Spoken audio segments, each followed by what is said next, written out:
7 ნოემბრიდან 7 ნოემბრამდე. შენობა თუ არა საპროტესტო მუხტი საზოგადოებაში?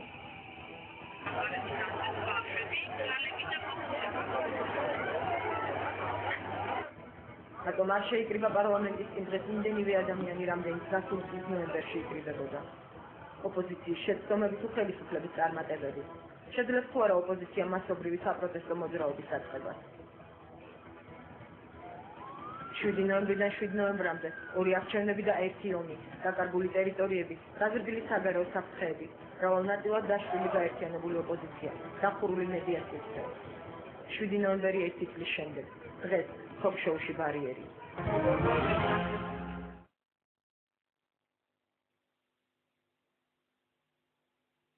მოგესალმებით 2008 წლის 7 ნოემბერს ეთერშია ბარიერი და ჩვენი მთავარი თემა რა თქმა უნდა 7 ნოემბერია.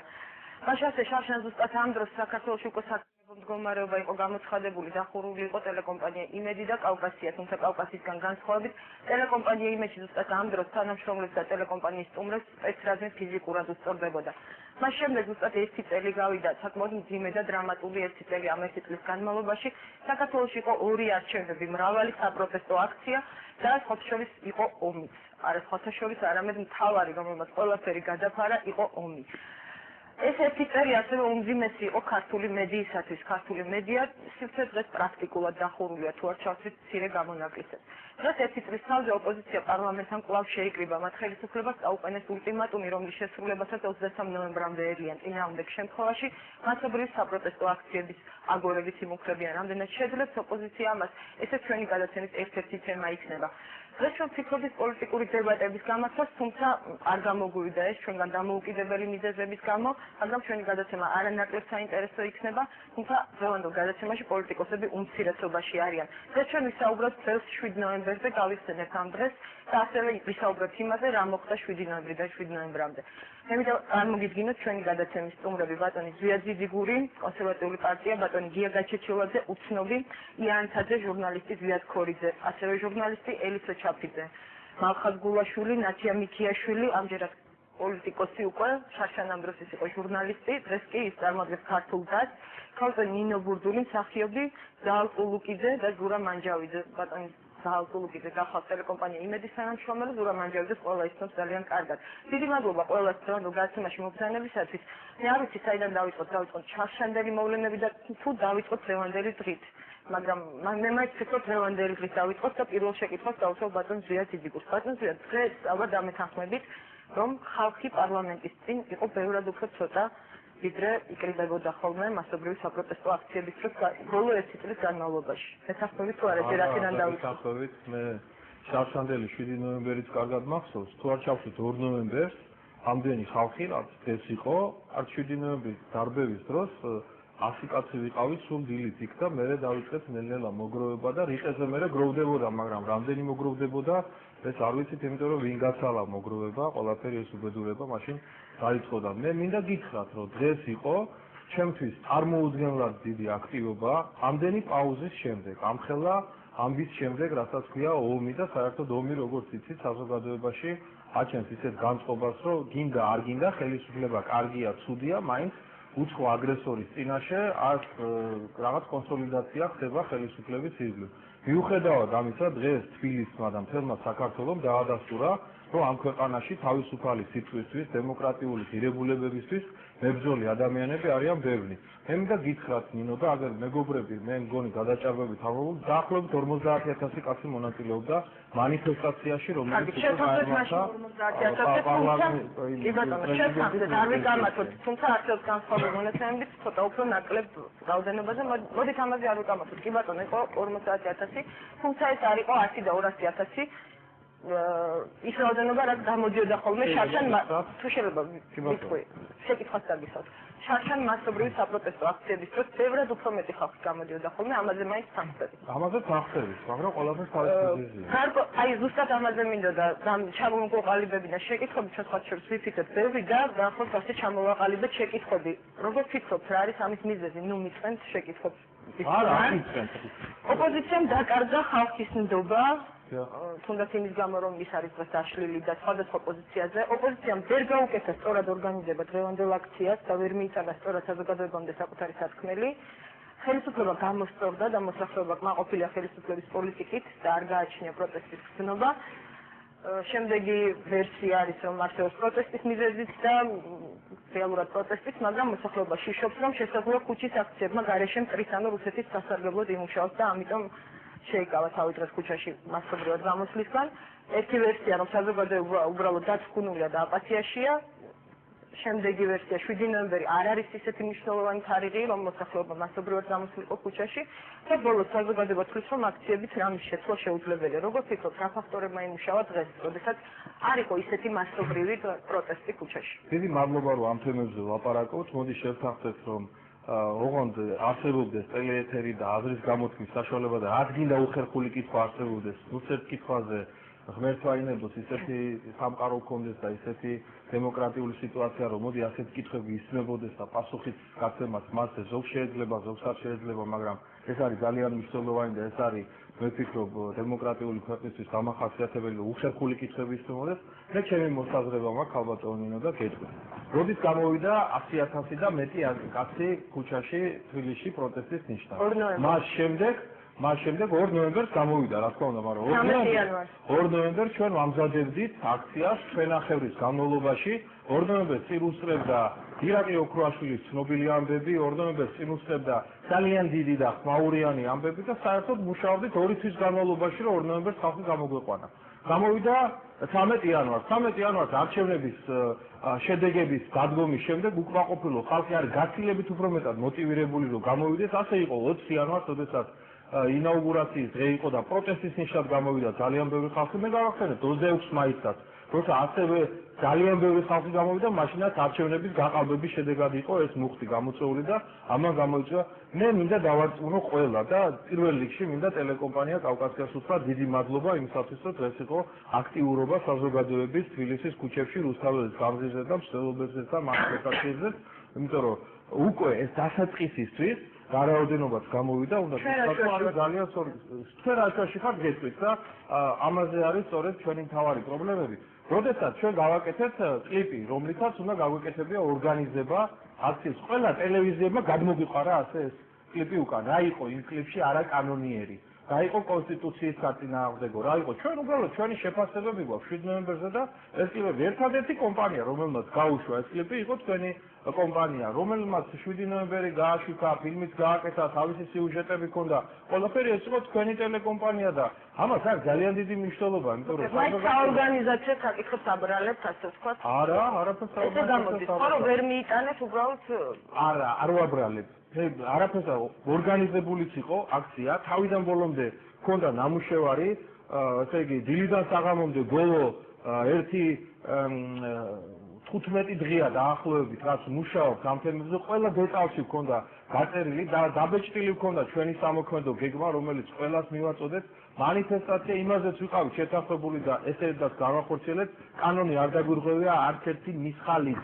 არავით არის ანტიკონსტიტუციური, არაკანონიერი ქმედება დღეს არ იყო ჩვენი მხრიდან და მე მინდა დაგარწმუნოთ, რომ დასაწყისისთვის ეს იყო ძალზე კარგი სტარტი და ეს სტარტი გაგრძელდება და დამთავრდება გაზაფხულისთვის ან ახალი თავისუფალი არჩევნებით და ან ძალიან სერიოზული საპროტესტო სამოქალაქო გაუმორჩილებლობით მთელი ქვეყნის მასშტაბით. ამის ორგანიზებასაც ხვალიდან ისე ვიწყებთ, ისე ვაგრძელებთ. 23 ნოემბერს გვექნება ტელეკომპანია იმედთან დაკავშირებით ჩვენ საპროტესტო აქცია.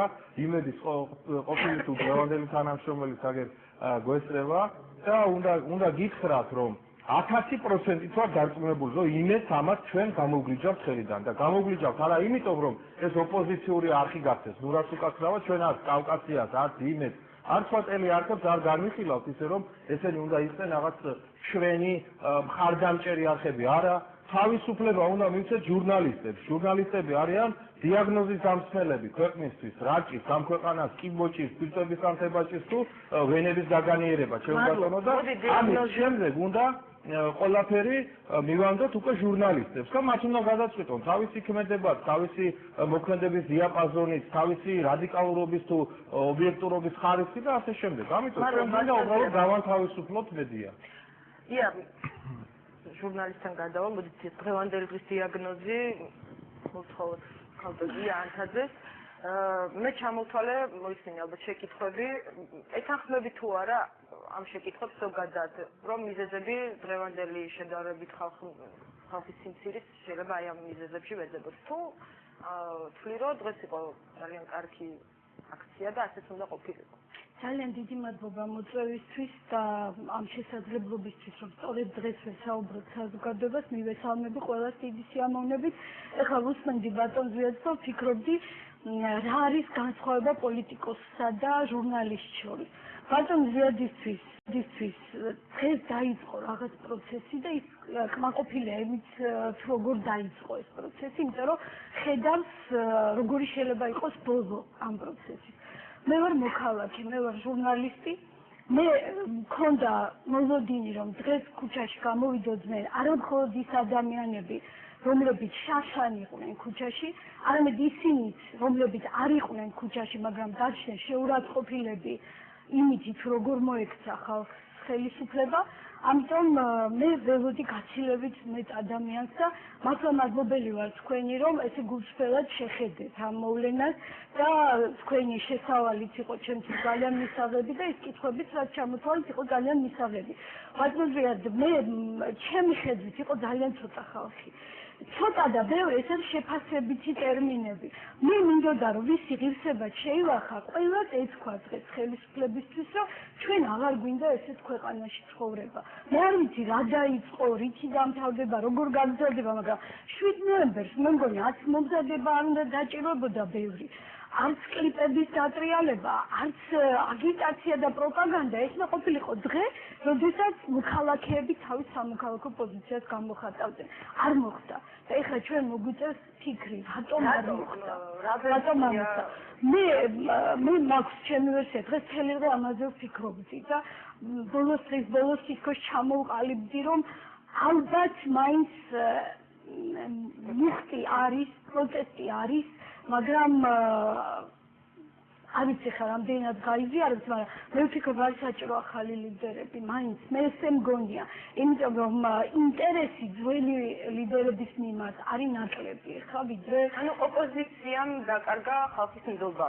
არა, ნდობა არ მინდა, ისიც მე ვფიქრობდი, სიტყვა ნდობა შეიძლება თუ არა ამ კონტექსტში რომ თქვას ადამიანმა ნდობას არ ვიტყოდი, იმიტომ რომ შეიძლება ნდობა არ დაკარგა ნამდვილად, მაგრამ დაკარგა როგორღაც რწმენა იმისი, რომ ეს არის ის ძალა, ეხლა ამ ლიდერებში არის ის ძალა, რომელიც რეალურად შეცვლის იმას, რაც შესაძლოა ამ ქვეყანაში. ალბათ ძველ ლიდერებთან ერთად არის საჭირო ახალი ლიდერები და თუ მკითხავთ საიდან გაჩნდებიან, მე გეტყვით, რომ საიდანაც მიხეილ სააკაშვილი გაჩნდა, იმიტომ რომ იყო მოთხოვნა ახალგაზრდა და ენერგიულ ლიდერზე. აი იქიდან გაჩნდებიან ის ახალი ლიდერები. მე შემიძლია ამ მოსადრების შემდეგ არ დაუსვა ზიაგა ჩეჩილაძეს შეკითხვა, როგორ ფიქრობ? ეთანხმებით ამ მოსადრებას, რომ ახალ ლიდერებს ითხოვს საზოგადოება და სწორედ ამიტომ იყო დღეს შედარებით პასიური. რა თქმა უნდა. და არ ენდობა ძველ ლიდერებს, ამას მე დავამატებ ჩემი მხრიდან. კი, უპირველეს ყოვლისა მოგესალმებით, დიდ მადლობას გიხდით მოწვევისთვის, ნაწილობრივ ეთანხმებით ალბათ ლიას პოზიციას. მაგრამ აი ამ გადმოსახედიდან რომ დავუშვათ პოლიტიკოსის გადმოსახედიდან მე ამ თემაზე არასოდეს არ მიფიქრია რომ დავუშვათ აი რაღაც მუხტი რაღაც წალღა რაღაც კლიპების ტრიალი და ამის შემდეგ ხალხის გამოსვლა რაღაც მაინც საქართველოს ისეთი ქვეყანაა რომ ვერ წინდაკინ ვერ გაცვლი თუ ხვალ რა შეიძლება მოხდეს შეიძლება გეგონოს დაუშვათ 100%-იანად ხვალ გამოვიდეს 1000 კაცი და უცხოდ გამოვიდეს 100,000 კაცი. შეიძლება იფიქრო რომ გამოვა 100,000 კაცი და გამოვიდეს 1000 კაცი. ეს სრულიად არნიშნავს იმას, რომ რაღაც უკმაყოფილების წყალღა არის პატარა, ან ასე შემდეგ და ასე შემდეგ. რაღაც სპორტულ აზარტში შევედით ყველა ბოლოს. რამდენი გამოვიდა რა დაიშავა. ხო, მე პოლიტიკოსის გადმოსახედიდან არ მიფიქრია, მაგრამ რაც ყველაზე მთავარია და ისიც თქმაც მინდოდა არის ის, რომ ნიჭიერი და კარგი პოლიტიკოსი ჩემი აზრით ქვია იმ პოლიტიკოსს, საერთოდ მე ესე აღვიქვა, რომ თავის ხალხს, თავის ერს, ვინც ააცილებს ამ უბედურებას და ეს უბედურება ჩვენ ვიცით, რომ მთელი მსოფლიოს მასშტაბით არის. ეხლა ცოტა გარედანაც შევხედოთ ამ სიტუაციას, რომ აი ეხლა საზღვარგარეთ ვიყავი წასული და იქიდან BBC-ს, Euronews, CNN-ს ვუყურებდი ხოლმე. აბსოლუტურად სხვა ქვეყნის მოქალაქის თვალით მინდა და დამენახა აი აქ 3 მილიონიან, 4 მილიონიან ერში და უშუალოდ რა ხდება, ვიღაც ერი უცბად გამოდის და გრადებს ისხვის და მე მსოფლიოსგან შველას ითხოვს და მე რაც გამოდის პრეზიდენტმა თუ პრეზიდენტი დავარქვა თუ არ ვიცი თვითმარქვია პრეზიდენტი დავარქვა თუ არ ვიცი რა უწოდო ამ ადამიანს მე თავისი სახელგანთქმული გამოსვლებით ტელევიზიაში, CNN-ზე, BBC-ზე ეს იყო ჩემთვის ისეთი ემოციურად სირცხვილი რომ აი მართლა გეუბნები ხანდახან არის ხოლმე რომ გვერდზე გავიხედავ ხოლმე სირცხვილისგან ან გაროდესაც შენი ქვეყნის პრეზიდენტი დაჩინის ობიექტი ხდება ჩემთვის პირადად ეს ძალიან დიდი განსაცდელია და ყოველ შემთხვევაში როცა ესეც შეკითხოს რომ საერთოდ აი დავანებოთ ყველაფერს თავი და პოლიტიკას თუ ახალ ლიდერებს აი რა გვინდა საერთოდ აი ხო შეიძლება საკუთარ თავს გაუძლოთ ეგეთ შეკითხვა რა ამდენი ხანი მიტინგობს ამდენი 20 წელიწადია დავდივარ რა გვინდა საერთოდ მიდის ქვეყანა და საერთოდ რა ქვეყანა გვინდა რომ გქონდეს ხო ძალიან ხშირად დამისვია ჩემი თავის ეგეთ შეკითხვა და სხვისთვისაც რა თქმა უნდა საპირისპირო მხარისთვისაც და ხშირად მესმის ხოლმე ესეთი გამონათქვამი რომ თუნდაც საქართველოს მიზანი ყოფილა ნატოში გაწევრიანება ხო და ჩემი აზრით ეს მიზანი კი არ არის რაღაც პატარა დეტალი არის ან ისიც ან არის და ან არ არის და ესე იგი საქართველოში თუ გინდა რომ დავუშვათ მიზანი არის ქვეყნის რომ გქონდეს ძალიან კარგი დემოკრატიული მოსიყვარული ქვეყანა ისე რომელიც კარგად ვითარდება ეკონომიურადაც ყველანაირად ხო ამას ქართული საზოგადოება დღეს ის მხარეს რომ ეს თქვა თუ გძნობს რომ ეს საქართველოში დღეს არსებობს და საქართველოს დღეს ნორმალურად და კარგად ვითარდება ხო მაშინ აბსოლუტურად სხვადასხვა პოლიტიკებზე მოდი 7 ნოემბერს დაუბრუნდეთ. რაცელოდით, 7 ნოემბერი თქვენთვის ვიცი დღეა. ჩემთვის პირადად 7 ნოემბერი არის ღირსების პირველ რიგში, ღირსების აღდგენის, კი არა, ღირსების დღე არის საქართველოში. იმის დღე რაც ვერასოდეს, აი ხშირად მითქვა ხოლმე იმაზე ხალხმრავლობაში რომ არ იცნობენ მეთქი, ჩვენი ხელისუფლების წარმომადგენლები ქართულ ადამიანს ღრმად და საფუძვლიანად და შიგნიდან, იმიტომ რომ ყველაფერი შეიძლება აბსოლუტურად დაცნოს ქართულმა ადამიანმა მართლა. სახლიდან გამოხდება ყველაფერი მით უმეტეს იმ დროს რომ არის დაუშვათ დღეს სადგადის კრიმინალის და პოლიციის ზღვარი. მართლა ეს დღეს ისეთი სიტუაცია ხო რომ ეს რა იყო საბოლოოებში ეს 5 წელი ეს 5 წელი აი ყველა ჩავიხედოთ ჩვენ გულებში იყო ნერვების 5 წელიწადი იყო საშინელი ყუილის 5 წელიწადი უგემოვნებობის 5 წელიწადი უნიჭობის 5 წელიწადი რაც საერთო ტელევიზიებიდან გადმოდის და საინფორმაციო სივრციდან გადმოდის საქართველოს აი ყველაფერი ცუდი რო აი ბუკეტი იყო ესა და იყო დაგებული ძები, იყო დაუშვათ მაპი, აიპაპი, სწრაფა ნატოსკენ, იყო სიგნალი როგორც ყველაზე ლამაზი და ყველაზე ლამაზი ქალაქი და ყველაზე წარმატებული ქალაქი. შადი ყველაფერი იყო ყვითელი ავტობუსები, ხალხი, გეტყვით ეხლა როგორ ექცევია ხალხს, აი რა დავარქვა ამას მართლა არ ვიცი დიდის მოწიწებით და უკაცრავად რომ რაღაც ნახირივით. შეიძლება ესე იყოს, იმიტომ რომ შეყრიან ყვითელ ავტობუსებში, წაიყვანენ, ის ხალხი არ იცის რას უსმენს, იმიტომ რომ ვაკუუმში იმყოფება და საერთოდ ნორმალური ობიექტური ინფორმაცია სად არის და როგორ არის არ იცის და მადლობთ ბატონ გია, მოდი 7 ნოემბერს დაუბრუნდეთ, ხალხებმა თქვენთან მექნება შეკითხვა, როგორ ფიქრობთ, რატომ არ გამოვიდა დღეს ქუჩაში ბევრი ადამიანი? ეხლა უბრალოდ არ აქვს ხალხს პროტესტის ხმობა და იქნებ მოწონს ხელისუფლება და აპატია შარშანდელი დანაშაული. მოდით ასე ვთქვათ, ხელისუფლებამ შარშანდელი 7 ნოემბრის მერე ბევრჯერ მოიხადა ბოდიში, პრეზიდენტმა ბევრჯერ აღიარა შეცდომა, რაც მან დაუშვა 7 ნოემბერს.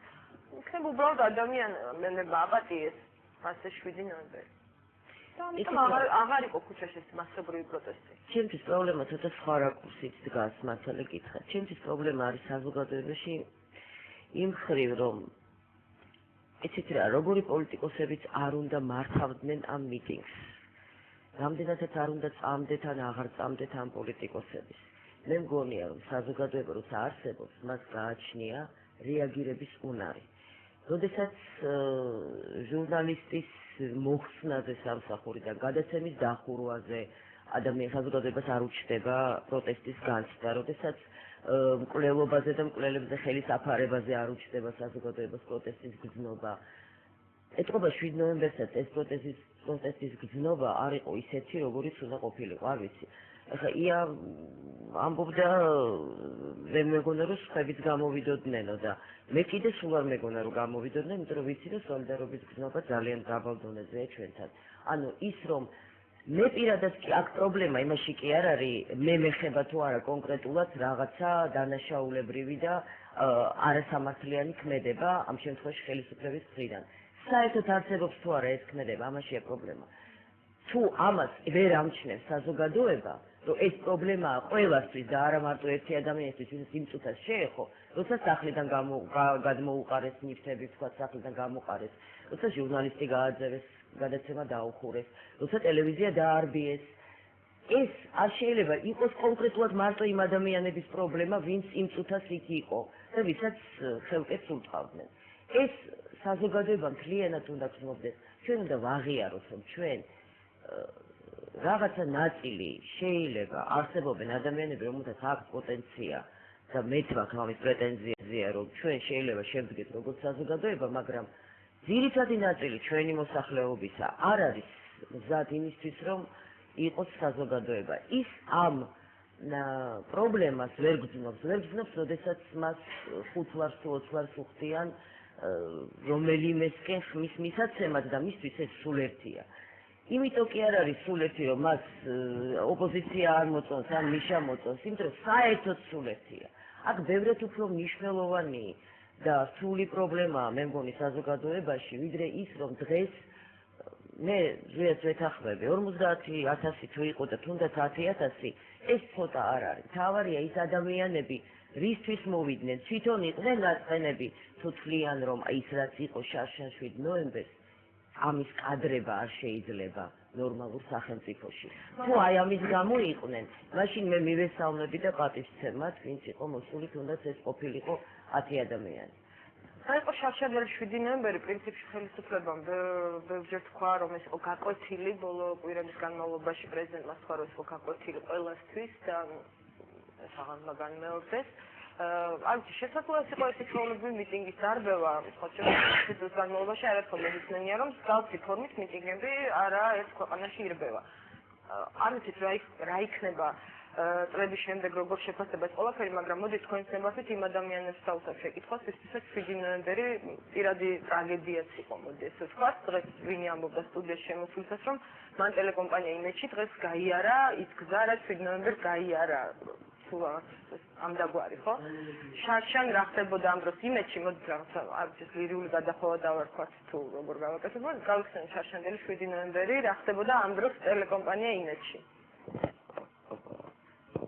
გალტოლუკიძე. მოგესალმებით ყველას. სანამ დღევანდელ აქციაზე ვიყო, მანამდე მოკლედ რა ხდებოდა არაფერი არ ხდებოდა პრინციპში. ჩემთვის რა არის, მოდი ესე ვთქვა 7 ნოემბერი. მე ჩემთვის არის, აი როგორ გესხოთ. ვისოცკის აქვს ხაზა ერთი სიმღერა, შევფიქრობდი ეს დღეები, რა არის 7 ნოემბერი ჩემთვის. ქართულად ბევრნაირად შეიძლება და ვისოცკის გარითმულიც ქონდა. Я не люблю, когда мне лезут в душу, и тем более, когда в нее плюют. Физикური ტკივილი არაფერი არ იყო ჩვენთვის. ხო, აგენტი ვარ მაშინ. არა, ვისაც კი შეიძლება. აი ეს იყო ის, რაც ჩვენ შინაგანად გამიცადეთ, ყველა ჩვენთაგან. შიგნით ვიყავით, გარეთ ვიყავით თუ სხვაგან ვიყავით. მე ვფიქრობ, რომ არანაკლები ტკივილი განიცადეს იმ ადამიანებმა, ვინც იმედის გარეთ იდგნენ, იმ წამს და არ იცოდნენ შიგნით ყოფები რა დღეში იყვნენ. რომლებმაც პირველივე სიგნალზე, როდესაც თქვენს რომ შემოდიან და ეს მუმიაში არის კადრები, როდესაც შავი ხოჭოები ამოდიან, ხო, აი, როდესაც აი შემოვიდნენ და გაშავდა, გამწვანდა, გაურჯდა ფოიე და ვინცად გავბოდით, ვინცად აი მე არ მოვხვდეთ, მაგრამ მე რომ მივხვდით, მოვხვდეს, მაგრამ ნუ კარგი ბოლომდე აქ ვიქნებით და არ წავალთ.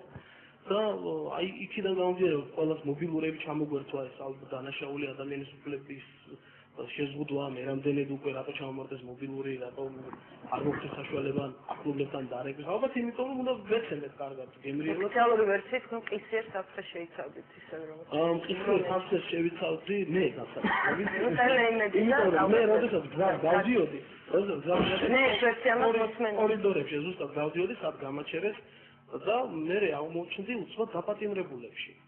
ელიტარულ დაპატიმრებულებში აღმოჩნდი ბატონი ზვიადის გვერდით, ბატონი კახაბუკავა იყო, ნანა ლეჟავა, პაატა ჩახნაშვილი და ფიქრობდი, ფეოლა გამახსენდა, რა ხალხში მაქვს საქმე.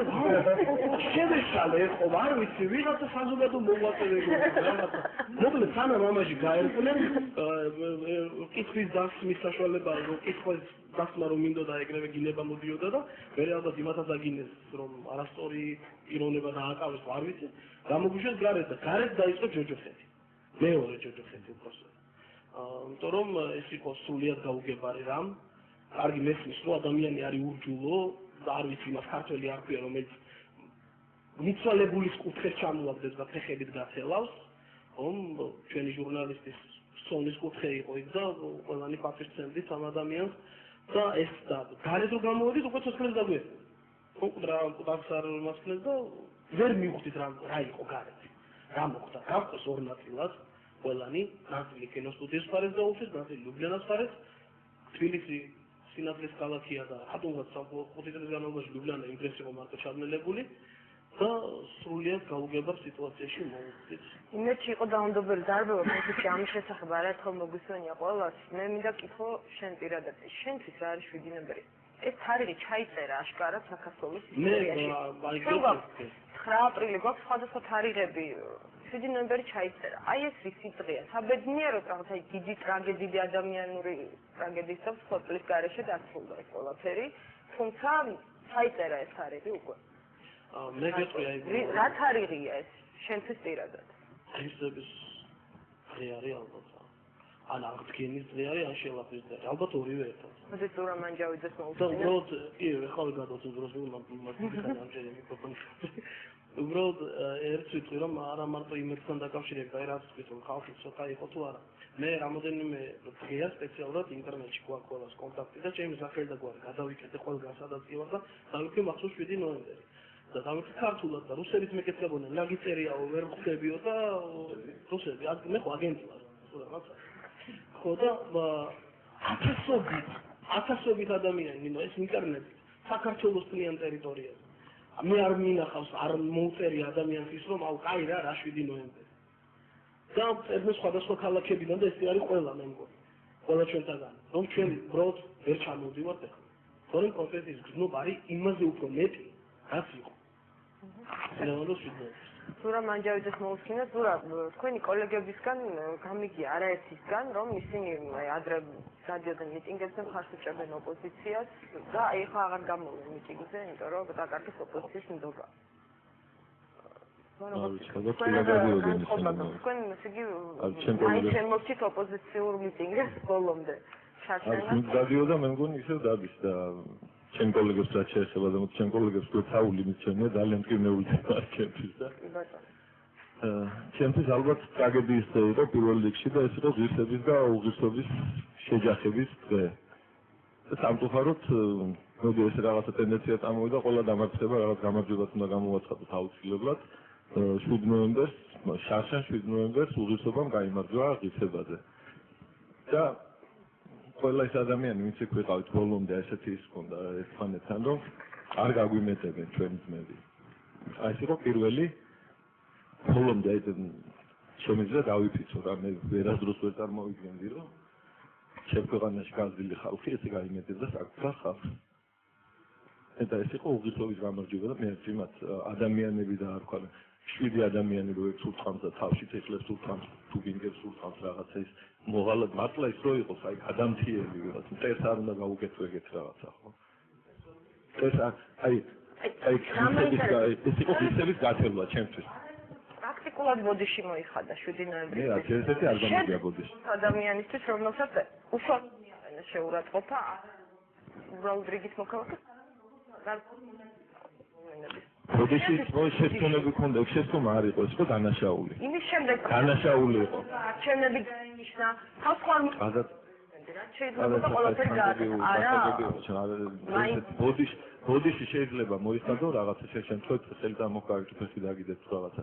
ეს იყო დანაშაული თუ იყო?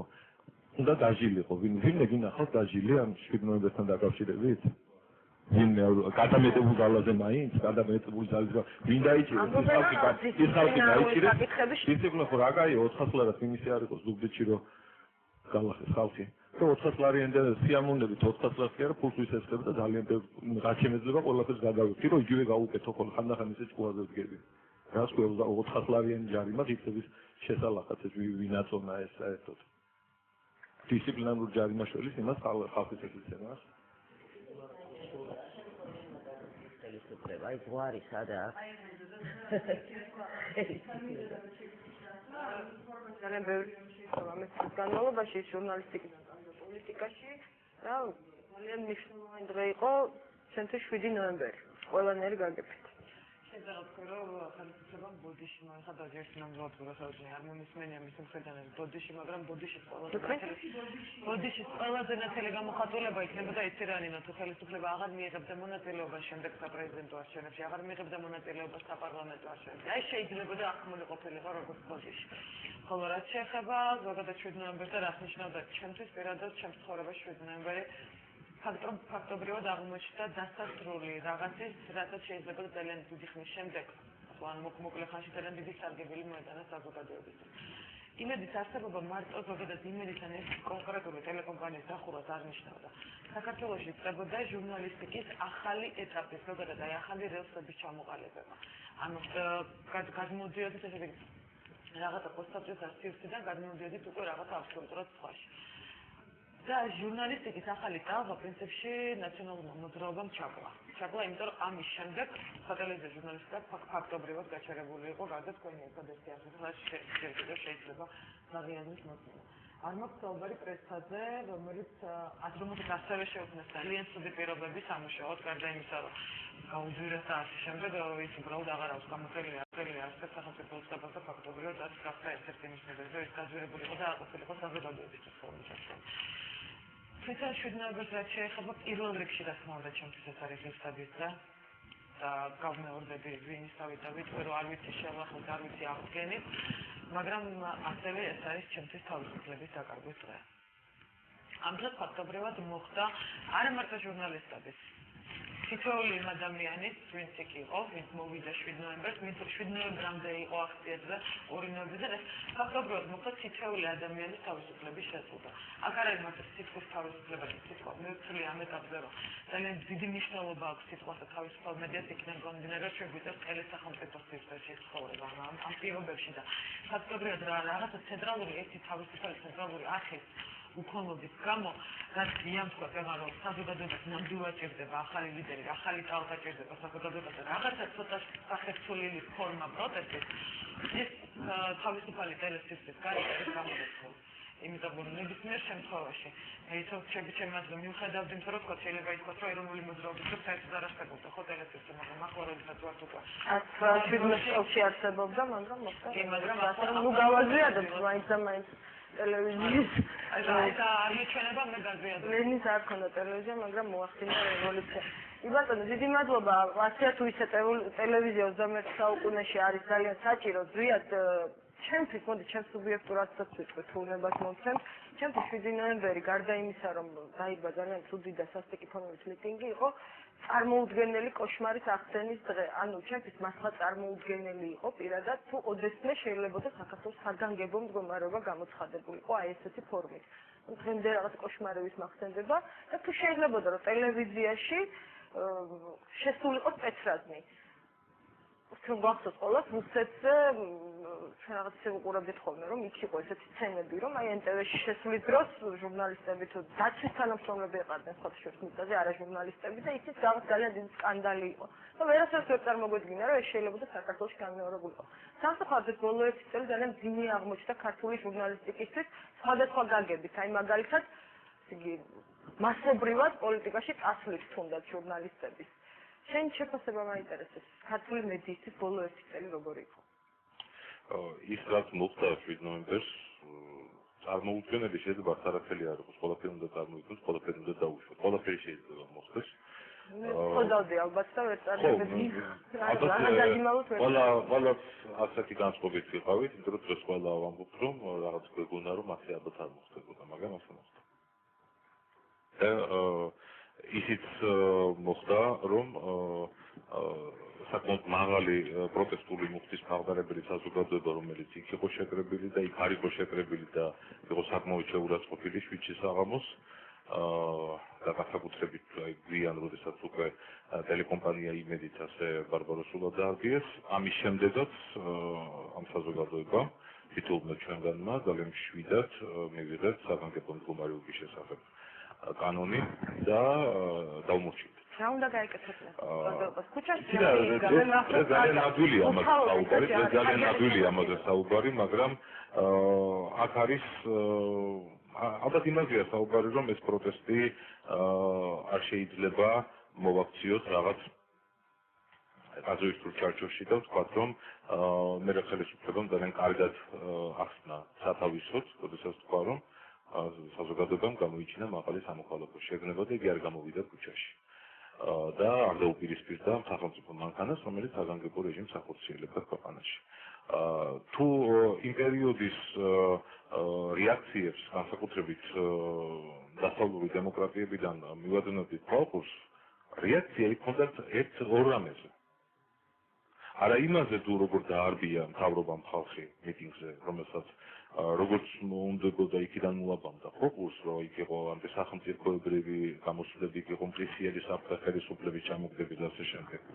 იქ იყო ძალიან პირდაპირ ნათქვამი ორი ძირითადი შენიშვნა, რომ ითხოვდნენ ხელისუფლებისგან დაუყოვნებლივ საგანგებო მდგომარეობის გაუქმებას, როგორც ანტიდემოკრატიულ აქტს, რომელიც ზუსტად მიმართული იყო იქითკენ, რომ ამ საზოგადოების სრული დემორალიზაცია წასული იყო, იმ პროტესტის ჩაკვლა წასული იყო, რომელიც საზოგადოებაში იყო და მეორე აი ესეთი ქმედება მედიის წინააღმდეგ. სხვათა შორის ორივე შემთხვევაში ხელისუფლება იძულებული გახდა წასულიყო დათმობაზე, სხვადასხვა ფორმით, სხვადასხვა დროს, მაგრამ მაინც წავიდა, თუმცა მერე უკვე პროცესის აი მათ ეს დრო მოიგეს ძალიან კარგად, საიმისოდ, რომ საზოგადოების აქტივობა აღარ ყოფილიყო ისეთივე ძლიერი და ისევე აკუმულირებული, როგორც ეს იყო 7 ნოემბერს.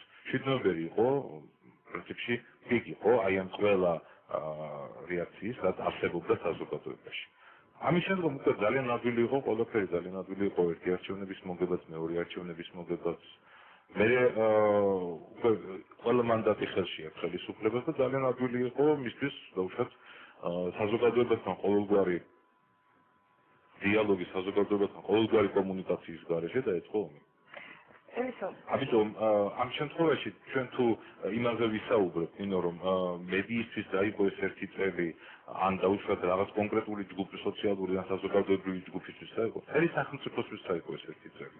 თუ სიტყვაზე ის რამაც 7 ნოემბრამდე მოიყვანა იქ საზოგადოება და ის პროტესტი ისევ არსებობს, თუნდაც იმ 10 ან 50,000 კაცი, რომელიც დღეს იყო გამოსვლი არ აქვს მნიშვნელობა, თუ მართლა მედიის თავისუფლებისთვის მოვიდა დღეს ხალხი, თუ მართლა სასამართლოს თავისუფლებისთვის, ბიზნესის თავისუფლებისთვის და ელემენტარული სოციალური თანასწორობის გამოსახატად მოთხოვნით, მაშინ რა თქმა უნდა ეს პროტესტი არსებობს და არაფერი არ დამთავრებულა.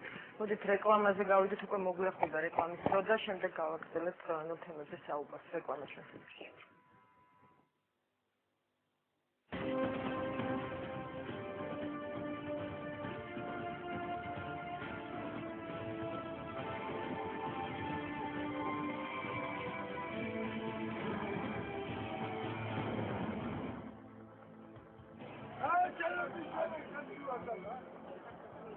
რა მოხდა 9 აგვისტოს გორში სპორტ კომპლექსში მომხდარი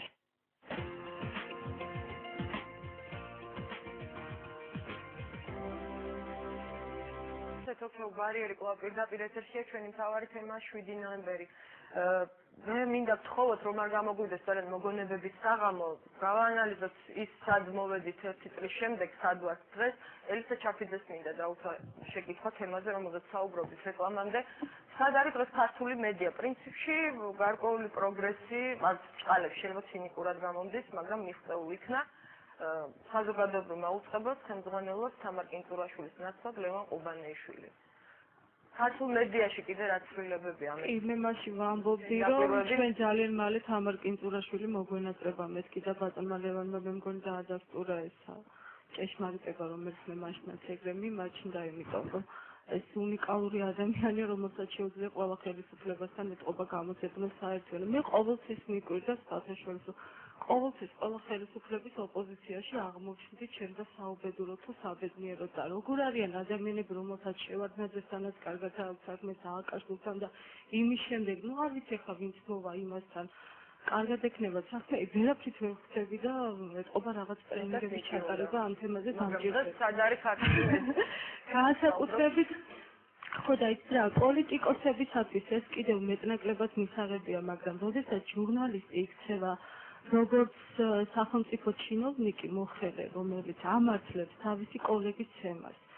ეს არის ვიცით რა, იმ იდეების შეურაცხყოფ არის გამოც ადამიანები ზოგადად მიდიან ჟურნალისტიკაში. მე ჟურნალისტიკაში როდესაც წავედი, დავირჩი ეს პროფესია. ყოველთვის ვიცოდი, რომ მე არ ვიქნებოდი მილიონერი, ყოველთვის ვიცოდი, რომ ეს არ არის რაღაც ისეთი განსაკუთრებული პროფესია, რომელიც შენ რაღაც დიდ წარმატებას მოუტანს ცხოვრებაში, მაგრამ ვიცოდი, რომ შემეძლო დამეცვა ადამიანის უფლება, შემეძლო შევსულიყავით ციხეში და გამეგო ვის რა უჭირდა და გამომეტანა ეს საზოგადოების სამშრალოზე. იყვნენ ადამიანები, რომელსაც ჩემს თვალწინ დახვეწა მიუსაჯეს და მე მერე ვუყურებდი ეს ადამიანები როგორ ამოჰყავდათ სიკვდილის ჯილთა საქმიდან, როდესაც ძალიან დიდი რამ გაკეთდა იმისათვის, რომ სიკვდილის დასჯა როგორც ასეთი საქართველოში გაუქმებულიყო. და იყო იცით რა, ძალიან ბევრი ლამაზი და კარგი იდეა არის, გამოც ცხოვრებაც, ჟურნალისტობაც, პოლიტიკოსობაც, სხვათა შორის და ძალიან ბევრი რამ და დღეს მაპატიოს ყველა ჟურნალისტმა, მაგრამ ძალიან ცუდ მდგომარეობაშია ჩვენი ქართული ჟურნალისტიკა, იმიტომ რომ თუ კი ადამიანებს გონიათ, რომ კარგი ჟურნალისტობა ეს მხოლოდ მაღალანაზღაურებადი, კარგად კონტრაქტ დადებული საქმიანობაა და კარგად უზრუნველყოფილი კამერებით და ასე შემდეგ, მე ვფიქრობ, რომ ამ ადამიანების ადგილი ჟურნალისტიკაში არ არის. 7 ნოემბერი ჩემთვის იმით არის მნიშვნელოვანი, რომ პირველ რიგში ჩემთვის არავის არ უცემია, იმიტომ რომ არ აღმოჩნდი ამ მოვლენების ეპიცენტრში, ჩემ დაუნებურად მე ვიყავი მორიგე რედაქტორი და ვიყავი სამსახურში და მეტნაკლებად იქედან ვებულობდი იმ ამბებს, რაც ხდებოდა, მაგრამ მე ვიყავი შეურაცხყოფითი, რა თქმა უნდა, იმით, რაც ხდებოდა. და მეორე მომენტი, ეს იყო ძალიან მნიშვნელოვანი დღე იმის გამო, რომ ხელისუფლებამ ჩამოიხსნა თავისი ნიღაბი და საზოგადოებას დაანახა თავისი სახე. მე არ მინდა რომ ამ დღეს ქართულმა საზოგადოებამ შეხედოს მხოლოდ როგორც უარყოფით მოვლენას. ეს იყო ძალიან დადებითი მოვლენა. იმ ადამიანებს თუ კი ვინმეს კიდევ რაიმე ილუზია გააჩნდა სააკაშვილის ხელისუფლებასთან დაკავშირებით, აბსოლუტურად ჩამოიხსნა ნიღაბი და მე დავინახე, რომ ეს არის მოძალადე ხელისუფლება. სამწუხაროდ სწორედ ამ 7 ნოემბერმა და შეიძლება უფრო იქნებათ 2004 წლის საკონსტიტუციო ცვლილებებმა და საარჩევნო კოდექსმა და აბსოლუტურად ყველა ღირებულების დევალვაციამ საქართველოში ჩვენ მიგვიყვანა აგვისტოს ომამდე და იმ გამოუსწორებელ შედეგებამდე, რომელშიც დღეს არის საქართველო. ჩვენს მომავალთან დაკავშირებით დღეს ძალიან ბევრი ადამიანი აღარ აკეთებს უკვე პროგნოზებს. და ამ საქმეში თანაბრად არის ქართული მედია დამნაშავე, ისევე როგორც ქართული პოლიტიკოსები.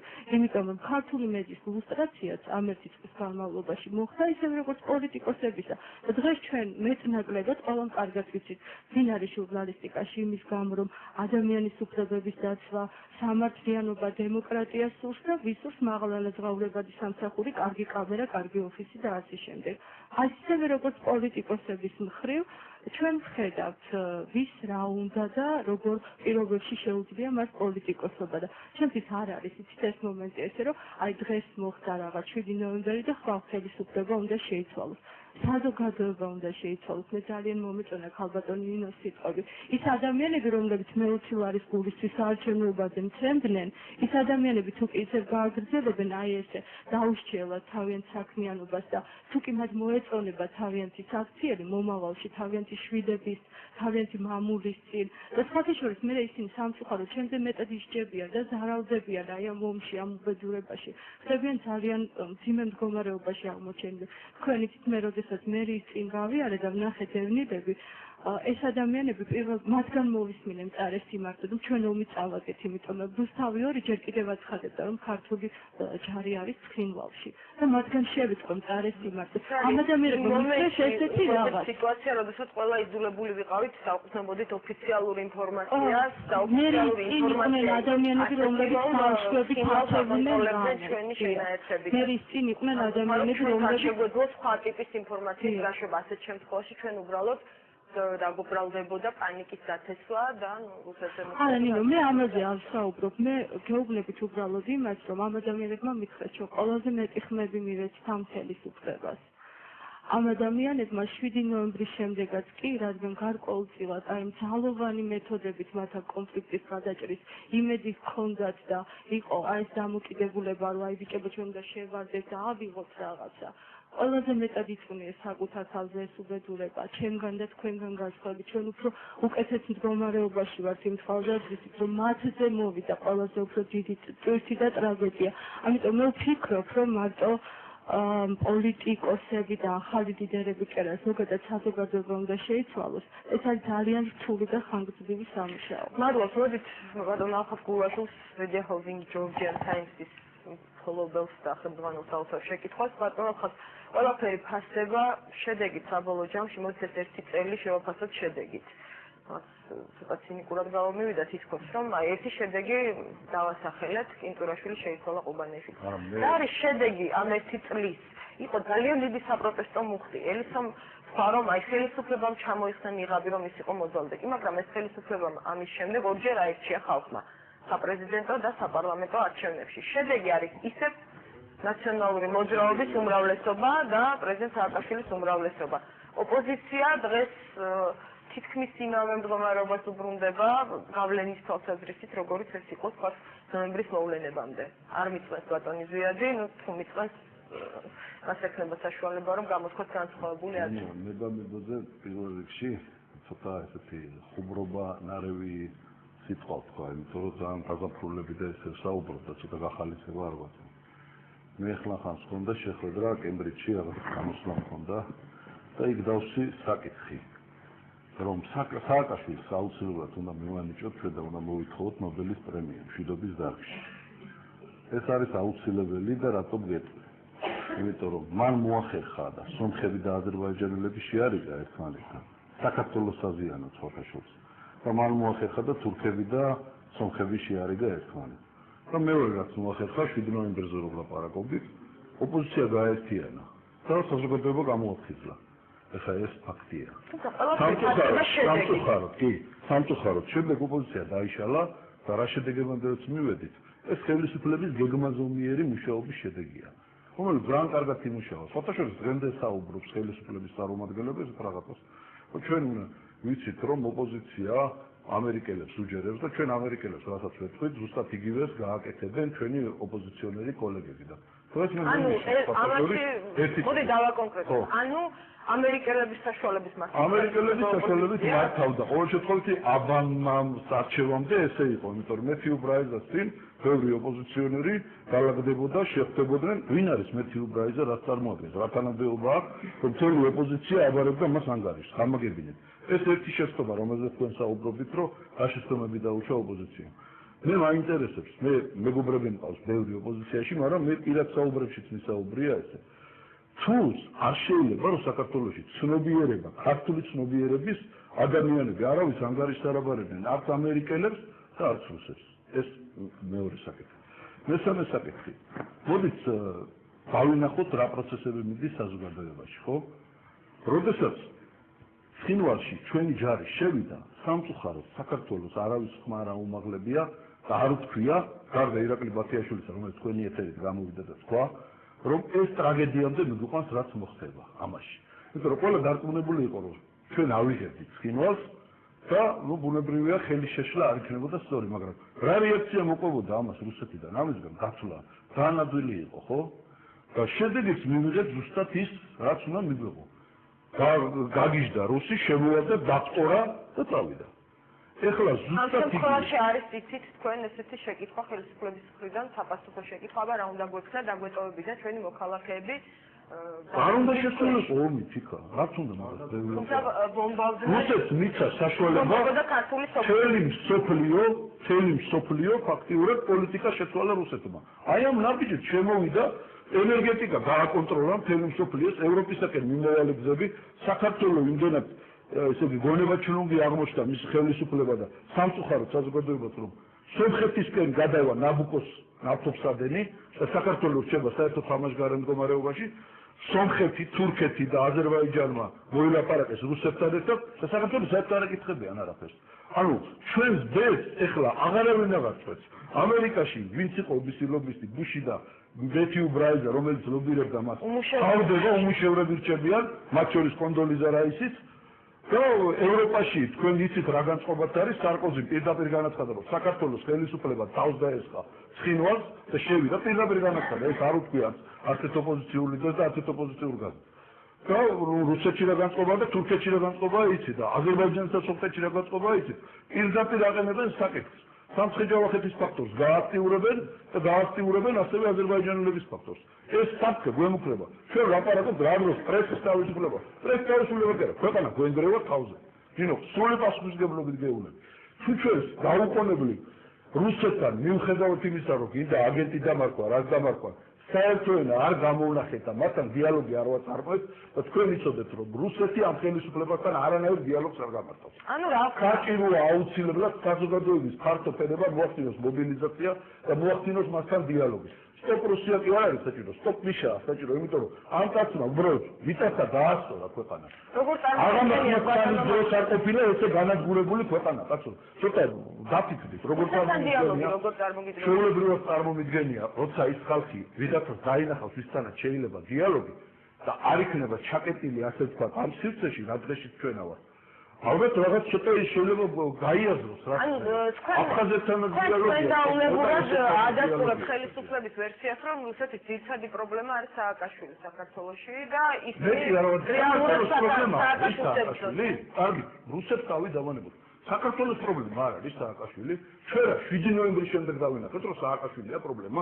ეკლესიების გრევა რომელ ხელისუფლებას უწარმოებია გარდა ბოლშევიკებისა, რომლებიც ჯვრებს აგდებდნენ და ემეებს. არ გვინდა ამ თემაზე საუბარი, ამ თემაზე არის კონტრარგუმენტი ყოველთვის, რომ ჩვენ დროს რომ აშენდა ამდენი ეკლესია არაშენებულ არასოდეს ძალიან ხმად ჩავალთ, ახლა კი ბატონო.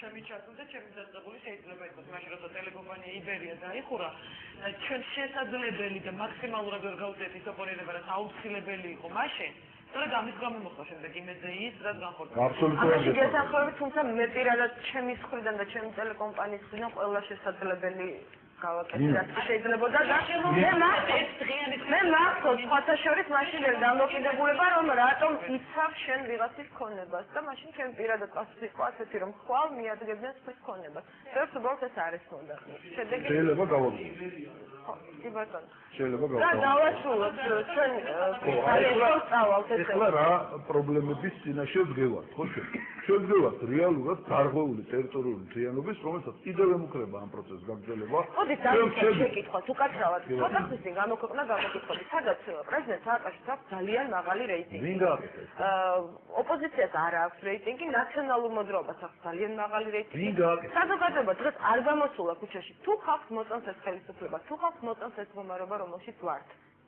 ჩვენ რა გვაწუხებს ყველას ნინო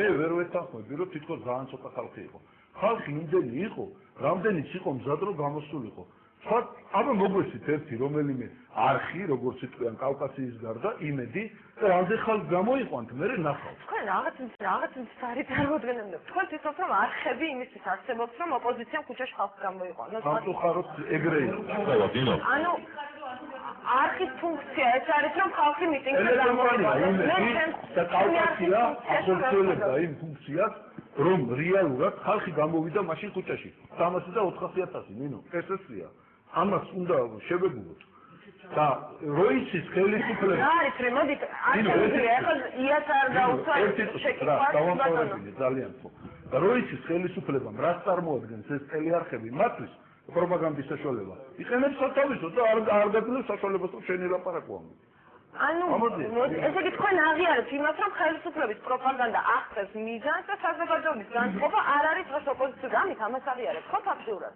საზოგადოების განწყობა, ნინო, ოპოზიციური. ამდენი ხალხიც არ გამოვიდოდა. ამიჯერ ეს მართლა დიდი გამარჯვება. გაშლილ ოპოზიციასთან რომ ამდენი ხალხი მივა, ეს დიდი გამარჯვებაა.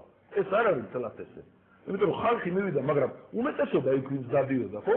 მე არ ავსულა ეს ტრიბუნაზე, იქ დავდიოდი და ნახულობდი ბევრი ისეთ ადამიანს, რომელიც წესით აი ამ ხალხს ვისაც ორგანიზება ევალებოდა, უნდა მიეწვია და ელაპარაკებინა საზოგადოების წარმომადგენლებით და ასე შემდეგ. ანუ უფრო ორგანიზებული მიტინგის ტექნოლოგია სპარს შეიძლება ხო რაღაც ყველაფერი ერთმანეთშია. რაღაცა ეხლა მე ალბათ ანუ შემიძლია რომ ორი იმის მერე ორი არჩევნები მოიგეს და იმის მერე ხალხი არ გამოვიდა და ხალხი გამოვიდა. არჩევნებით არ ერქვა მაგას ერქვა უზურპაცია ხელისუფლების, რაც მაგას გააკეთეს. იმიტომ რომ არჩევნებს წინ უძღოდა ისეთი საშინელი ტერორი ხალხში ჩემზე კარგად ძენისით ალბათ. ეს აი არისო არჩევნები. ყველაფერი გასაგებია, მაგრამ შედეგი მოიგესო და როგორ მოიგეს? კი არ მოიგეს. აგრეთვე შედეგი წერია იქ მათ მოიგეს. შედეგი წერია სხვა არის და ხალხს აგლიჯეს საკუთარი არჩევანის ნება. ამას თუ დავარქმევთ იმას, რომ მათ მოიგეს ამის მერე ორი არჩევნები, ისინი ძალიან კარგად ეგუებიან ამ ფრაზას, რომ ამის მერე ორი არჩევნები მოიგეს. კი არ მოიგეს. აგლიჯეს ხალხს ძალით ის არჩევნები და იმიტომ რომ არ დაეძაბა ოპოზიციას სიტუაცია და იმიტომ რომ ერთმანეთში შუღლი არ გამართულიყო კიდე და სამოქალაქო დაპირისპირება არ დაწყებულიყო, საკუთარ წამებს არ გადააყოლა ოპოზიციამ მათი ისა ხელისუფლება. აი ეს არის და ეს მეტი არაფერი და ძალიან ნუიძახით იმას რომ ამას რაღაცა მოიგეს. ამას ასე არ მოიგია. ეს არის რა დღეს რეალური შედეგი ფაქტობრივი. მოდი დე ფაქტო მოხდება. აი შედეგი ეხლა თუ დაიწევს პირდაპირ რასაძინე იმას დაიწევს, ხო? ქალწონია, როგორ ვთქვით, რა არის მასმედიის მიზანი, რომ ხალხს გამოიყვანოს ქუჩაში? არა, რა თქმა უნდა, მალყებულად უნდა ასე ჩამოგვიყალიბა, რომ მოგვეცით არხები და გამოვიყვანოთ ხალხს ქუჩაში. მასმედიის მიზანი არის ის, რომ რეალური როგორ არის? მე ცოტა სხვანაირად ვთქვი, მაგრამ გულაშულა თქვა ასე მოგვეცით რამდენიმე არხი თუ კიდევ ერთი არხი და პოლიტიკოსი არა ვარ და მე რატო უნდა მომცე არხი, ხო? ხელისუფლებამ რამდენადაც შეძლო აი უზურპაციით ცენტრალური არხების ჩაახშო ის მუხტი, რომელიც მანამდე არსებობდა. ანუ ჩვენ ვაღიარებთ ამით, რომ მუხტის საპროტესტო აღარ არსებობს. არა, მე მგონი მუხტი ნამდვილად არსებობს, იმიტომ რომ ჩვენ ყველა ვცხოვრობთ ამ ქვეყანაში და ყოველ დღე ვხვდებით უამრავ ადამიანს, მეც მათ შორის დავდივარ რეგიონებში და ვიცი ძალიან კარგად რა განწყობა არის ხელისუფლების მიმართ და ზოგადად ჩვენი ქვეყნის მომავლის მიმართ, მაგრამ ტელევიზიის მიზანი არის ის, რომ მიაწოდოს რეალური ინფორმაცია საზოგადოებას, მიაწოდოს ადეკვატური ინფორმაცია იმის შესახებ, რა ხდება ქვეყანაში. განსაკუთრებით დღეს არის მნიშვნელოვანი, მაგალითად ჩვენ ვიცოდეთ პასუხები იმ კითხვებზე, რომელიც უკავშირდება ომს ზუსტად. ეს არის ყველაზე მნიშვნელოვანი დღეს ჩვენთვის და ჩვენ არ გვაქვს პასუხები ამ კითხვაზე. ბატონი ვანო მერაბიშვილი აკეთებს ეს ონლაინ რეჟიმში პრესკონფერენციას, იქ პასუხს ზოგიერთ კითხვას და ზოგიერთ კითხვას არ ცემს პასუხს, მათ შორის ზოგიერთ კითხვას იმგვარ პასუხს ცემს, რაც ეწინააღმდეგება ყველა ფაქტობრივ მასალას და ასე შემდეგ. და ჩვენ არ გვაქვს საშუალება, რომ ჩვენს გადაწყვეტილების მიმღებ პირებს მოვცხოვოთ, რომ მათ რეალურად თქვან რა იყო ეს ომი, რა მოხდა ამ ომში. მათ რეალურად გაცემ პასუხი კითხვებზე და ეს არის ჩვენი მედიის პრობლემა. მე სხვათა შორის ერთ რამეს ვიტყვი, გუშინ მქონდა საშუალება სახში ვალაგებდი ჩემს ნივთებს და აღმოაჩინე ჩემი ძველი სტატია, რომელიც არის რამდენიმე წლის წინ დაწერილი და სტატიის პათოსი არის ესეთი, რომ ჩვენ იმდენად ხელის გულზე გვაქვს მთელი ინფორმაცია, მათ შორის პოლიტიკურ პროცესზე, ხელისუფლების საქმეების შესახებ, ყველა გახდა პოლიტიკის ექსპერტი. აი ამაზე იყო ეს სტატია და რომ წავიქითხე ხა გამეცინა ჩემ თავზე, იმიტომ რომ შევარდნების პერიოდზეა საუბარი. იმდენად ღია იყო ინფორმაცია, იმდენად ხელმისაწვდომი იყო ყველასთვის, რომ აბსოლუტურად ყველას ისევე როგორც თავი გონია ფეხბურთის ექსპერტი, თავი ეგონა პოლიტიკის ექსპერტი. აბა ეხლა ვისაც გონია თავი ექსპერტი, იმას კითხეთ რა ხდება და ყველა გეტყვით, რომ არ აქვს პასუხი. იბატონო, რომელი პოლიტიკოსის დისკრიმინაცია. რასაც ხედავ ხა ჩვენ გადაცემაში რაც ხდება, მე ვფიქრობ რაღაც ერთგვარი თვითგვემის რაღაცა ამბავი დაგვემართა ახლა ჩვენ. მე უბრალოდ სახელმწიფო პოზიცია გავახმოვანო. ოპოზიციას ნოემბრის გავლენა რაც ქონდა ის უბრუნდება, რომ ესე იგი ჩემო ბატონო ყველაფერი ხელისუფლებას გამოვიდა ერთი არჩევნები, მეორე არჩევნები. მე გეტყვით ერთ რამეს, ჩემო ძვირფასებო. მე სულაც არ ვთვლი, რომ ქვეყანაში რა პოლიტიკური პროცესებიც მიდის, ეს არის უიმედო პოლიტიკური პროცესები. უნდა გითხრათ, რომ მე ის 3 წელი 2004, 2005 და 2006 წელი მიმაჩნია უფრო მძიმე 3 წელიწადად, ვიდრე 2007 წლიდან დაწყებული ამბები. იმ 3 წლის განმავლობაში, როდესაც ჩვენ მქონდა პარლამენტის ტრიბუნა, როდესაც ჩვენ მქონდა შესაძლებლობები უფრო მეტი იყო სატელევიზიო ეთერში ლაპარაკის საშუალება, ჩვენ ვიყავით სუფთა ძაღლის წერს ქარავანი, არავის არის ჩვენ საზოგადოების ხარდაჭერა ქონდა გაცილებით ნაკლები, მაგრამ მე ის მოხდა, რადგან ხალბატონი ნინო ლაპარაკობდა, ჩემ მესაკუთრეები დააწიოკეს. მე ჯერ შევარნაძის დროინდელი ბიზნესმენები დააწიოკეს. მე მიადგნენ და ვისაც ქონება ქონდა, იმაზე აჩუქებინეს, თავრობაზე აჩუქებინეს. მე მიადგნენ ბაზრობები დააწიოკეს. მე ისინი სულ ყველა და მე ამან ყველაფერმა ევჩვენიერ დღეს, როცა ჩვენ ვამბობთ, აი ცოტა ხალხი გამოვიდა, ბევრი ხალხი გამოვიდა. ირაკლი ოქროაშვილის ცნობილი ამბავის დროს არავინ არ ფიქრობდა, რომ ეს იყო ბოლო წვეთი, რომელმაც აავსო მაშინ საზოგადოების მოცინების პირველ საზოგადოება გამოვიდა. იმის შემდეგ მე გეტყვით, რომ ჩატარდა ერთი არჩევნები, სხვათა შორის თავისი ნებით არ დაუნიშნია ის სააკაშვილს, რომელიც გაიფორმა თარხნიშვილმა და ეს იყო ძალით ხელის გადაგრეხა მთელი ქართული საზოგადოებისთვის და უნდა გითხრათ, რომ მთლიანობაში მაშინ ოპოზიციური ელექტორატის ჯამური რაოდენობა იყო მილიონი ხმა. რაც იყო უპრეცედენტო შემთხვევა და მილიონი მხარდაჭერი, როცა ყავს ოპოზიციას, ძნელია იმ ოპოზიციაზე თქვა, რომ ის ან დამარცხებულია, მას ან პოზიციები არ აქვს, აი მე ტიპის პრობლემები აქვს. საპარლამენტო არჩევნების წინ რა მოხდა? მოდი ამასაც შევხედოთ. ჩვენ როცა თბილისი წააგო და ის არჩევნები მოიგო. მე რა მოხდა გია? მე ხელისუფლებამ რა თქმა უნდა გადახედა თავის საქმიანობას. ნახა რომ ტელეკომპანია იმედი იყო მისი მთავარი ხელშემშლელი, მიადგა ჯერ იმედს. იმედი ასე იყო, ავად იყო თუ კარგად ამუშავდა, მე ესე იგი დაიხურა საერთოდ საპარლამენტო არჩევნების წინ. ყველა ტელევიზია, ყველა თოქ-შოუ, ყველაფერი აბსოლუტურად უზურპირება გააკეთა თავიდან ბოლომდე. მე ვფერო თქვით, რომ ეხლა ხელოვნების ხალხის დიდი ნაწილი ახლა არენდობა ოპოზიცია. არა, ხელოვნების ხალხის ინდივიდუალური მუშაობა დაიწყეს ძალიან ბევრზე. ძალიან ბევრი მე არ მინდა ეხლა გარს გვარების დასახელება არაფერი, მაგრამ ლისისთვის ზემოთა მიწები რაც იყო, იცით რომ ძალიან დიდი ნაკვეთები დაურიგეს იმ ადამიანებს, რომლებსაც სადმე რაიმე უკმაყოფილება ჰქონდა დარიგებული. იცით რომ ჯიპები დაარიგეს, ისინი დაარიგეს და დაიწყეს მთელი საზოგადოების მოსყიდვა. ოპოზიციამ ფულის გარეშე მთელი ბიზნესი ქვეყანაში არის გატერორებული. მე მინდა გითხრათ, რომ აი 20 თეთრს ვერ იშოვის ოპოზიცია იმისთვის, რომ თავისი ღონისძიება დააფინანსოს. ეხლა ეს ღონისძიებაც, რომელიც რაღაც მიზერით ახადას და აი ფული ჩამოვკრიბეთ და ისე შევაგროვეთ, ესე იგი კაპიკ მაცხოვრობდით ლამის ასეთ მდგომარეობაში საპარლამენტო არჩევნების დროს ოპოზიციამ ჯამში აიღო 700,000 ხმა.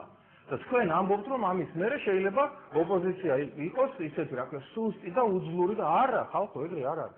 ეხლა რაც დღეს დაიწყო მე და გითხრათ, რომ ძალიან სერიოზული ამბავია. ტელევიზიების ფუნქციაზე ვლაპარაკობ და მასმედიის ფუნქცია, რა თქმა უნდა, ხალხის გამოყვანა კი არ არის ქუჩაში. მასმედიის ფუნქცია არის სწორი ინფორმაცია მიაწოდო, აგერ ჩემო ბატონო, მავას და მავას, იმ ადამიანს აქვს თავისი ანალიზის უნარი და რა თქმა უნდა, თუ კი მე მეთქვი, ეხლა შენ ჟურნალისტი ხარ, ხო?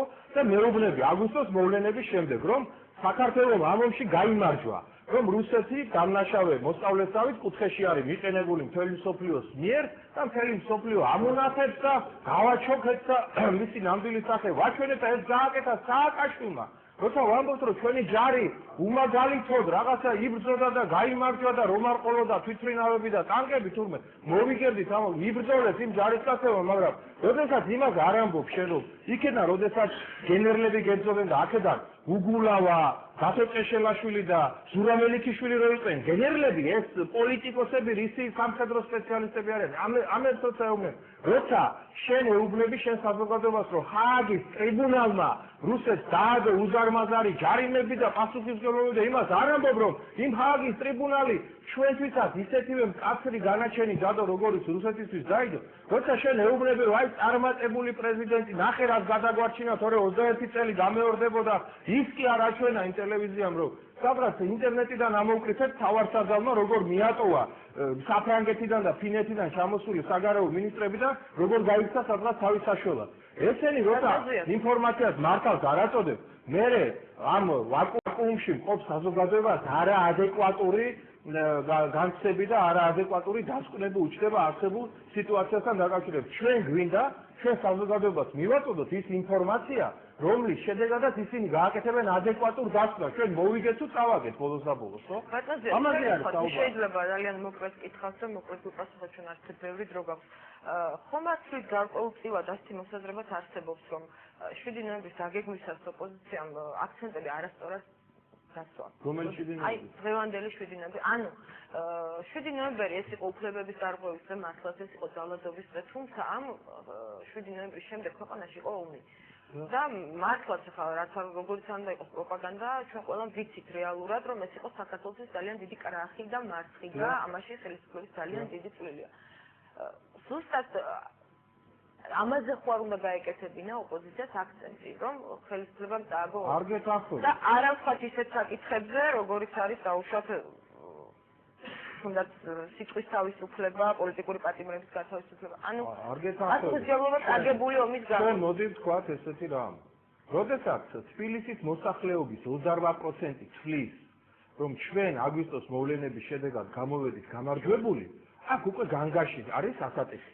თბილისში, სადაც ანალიზის უნარი ყველას აქვს, განათლება ყველას აქვს, ინფორმაცია გაცილებით მეტია, ვიდრე დაუშვათ ხარაგაულში, ან ხულოში, ან ამბროლაულში. აქ როდესაც 28% გეუბნება, რა საკითხი უნდა დავსვათ ჩვენ? აი, მახაზმა თქვა და სწორად თქვა, რომ საზოგადოებამ მთლიანად უნდა მიიღოს აქ გადაწყვეტილება.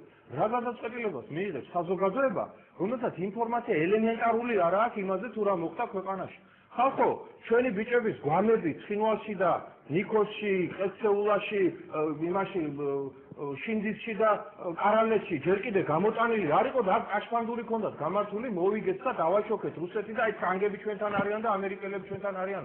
რაზე უნდა ვილაპარაკოთ, რომელ ნორმალურ პოლიტიკურ პროცესზე? დემოკრატია, სიტყვის თავისუფლების გარეშე არაფერი არ არის. მოკიდეთ იმ თემას, რომელიც ცნობილი იყო ყველასთვის, ანუ 7 ნოემბერი. დიდი ბოდიში. არა, მე გეტყვით რა, 7 ნოემბერი ჩემთვის ეს არ არის რაღაცა წინსთავი და რაღაცა ვაი და უშის ასატეხი. ანუ რაღაცა წინსთავი გამოვიდა. არა, არავითარი წინსთავი არ არის. ჩვენთვის ეს იყო თარიღი, როდესაც ჩვენ გავააქტიურეთ ისევ ჩვენი საქმიანობა.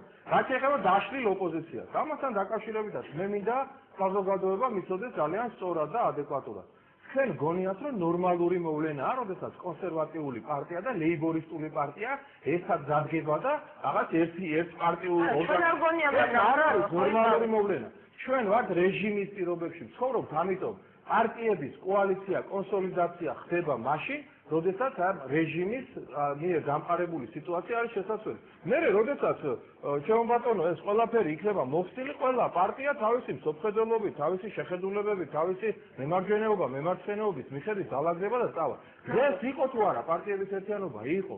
თუ იმას მეტყვის ვინმე რომ იქ რესპუბლიკელი არ იყო მოსულდა რაღაცა, რესპუბლიკელსაც და ყველა პარტია სხვა კიდე უნდა გითხრათ, რომლებიც ოპოზიციური პარტიები არიან. აქ თავისი ხედვა რესპუბლიკურ პარტიას მიაჩნია, რომ ხუთი ფაქტი არის ნაკლებად ეფექტური იმ საქმეებით,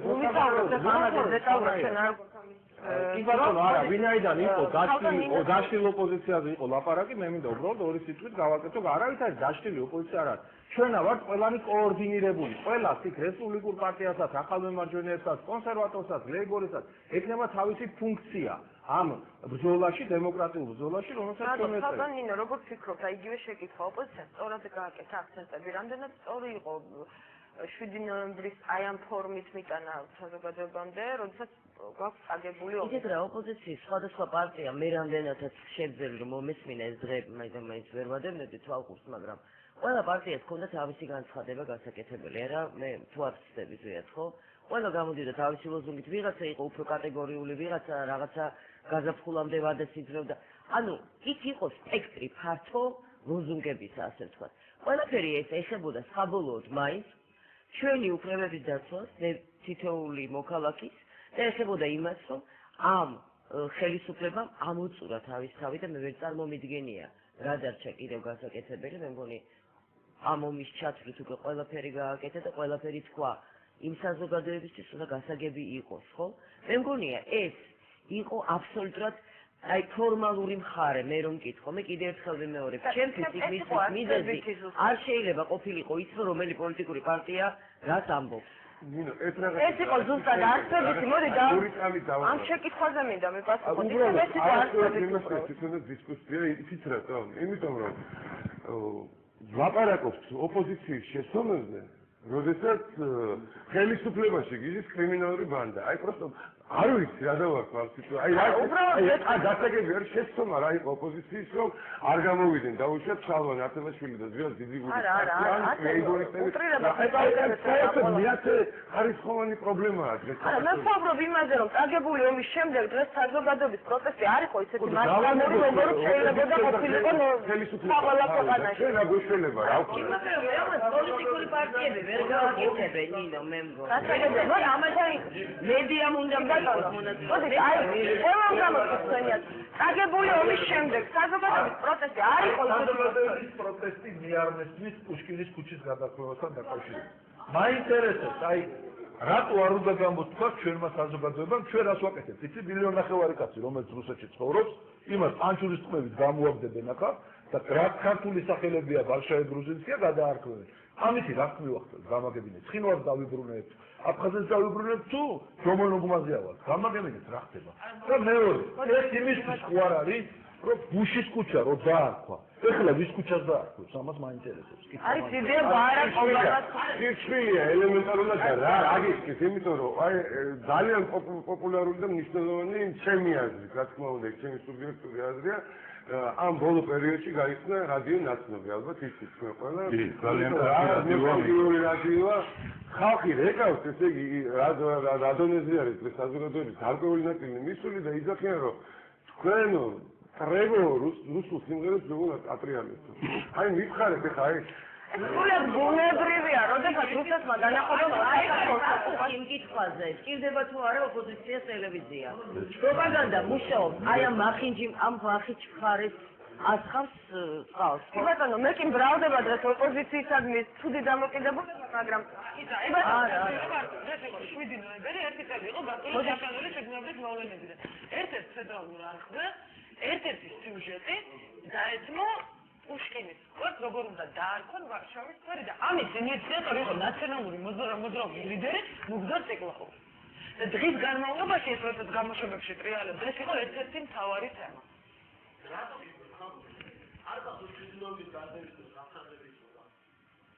არ გავუძ ურის გახდებს არ გვეძახდნენ? რატო გიკუჭა გააკეთებს ესეთი ფაბრიკს რაო როყიროდა. ერთად არება. მოდი დავაჩინოთ განიცდეთ ერთად. იმის შემდეგ ჩინეთი გადარებულია საქართველოს. ნახა, თუ შეიძლება ნაციას, თუ შეიძლება ნაციას ახლა საქართველოს აი ამ თუცა ჩვენ აღარ გვაქვს იმედების ჯელობის დრო, რატომ დააგო ხელისუფლება, მე თვითონ ფაქტი გვაქვს უკვე ხელში, შედეგი გვაქვს უკვე, რომ წაგებული გვაქვს. ეს ომის წაგება და საერთოდ ომი ზოგადად გამოიწვია ყველა იმ მოვლენამ, რაზეც ჩვენ აქ ვისაუბრეთ ამ საღამოს განმავლობაში. აქედან გამომდინარე, ჩვენ ახალი ომი უნდა ავიწევოთ, ნინო, თავიდან და არა ის შედეგები განვიხილოთ, რაც უკვე წარსულში შემოხდა. აი წელი ქვეყანა აი ამ პესატოს ჩაისთვის. ხალხი კაცია. აბსოლუტურად.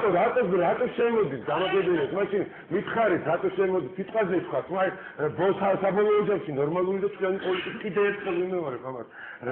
რატო მაინდა-მაინც საქართველოს უნდა გავხსნარიყო ის ადგილი, სადაც ეს ორი ქვეყანა დაეჯახებოდა ერთმანეთს? მადლობთ, მე აღხსნი რატო ვსვავ შეკითხვას ოპოზიციის მისამართით და თქვენ ცნობასით ამ შეკითხვასაც დავუსვავ ჩემს კოლეგებს. აქ ითქვა ამ დარბაზში ზუსტად რომ საზოგადოება ელის ზუსტად ოპოზიციისგან შეთავაზებებს და ოპოზიციისგან ინიციატივებს. აი ვიღაცისთვის გამოდის, კონკრეტული ლიდერისთვის გამოდის ქუჩაში. და ზუსტად ამიტომ ვსვავ მე ამ შეკითხვას. ხომ არ მოხდა ის ნოემბერი ზუსტად მაგ ვიცხია რომ კონკრეტული ლიდერისთვის გადაობა. ან ლიდერისთვის ან ლიდერების მოდი ასე. არა, ვერ დაგეთანხმები, იმიტომ რომ 7 ნოემბერი ზუსტად ეს დღე არის და თავისი ღირსების დასაცავად გამოდის და არა რომელიმე კონკრეტული ლიდერისთვის. უკაცრავად, მოდი ძლიერ ვკითხავ.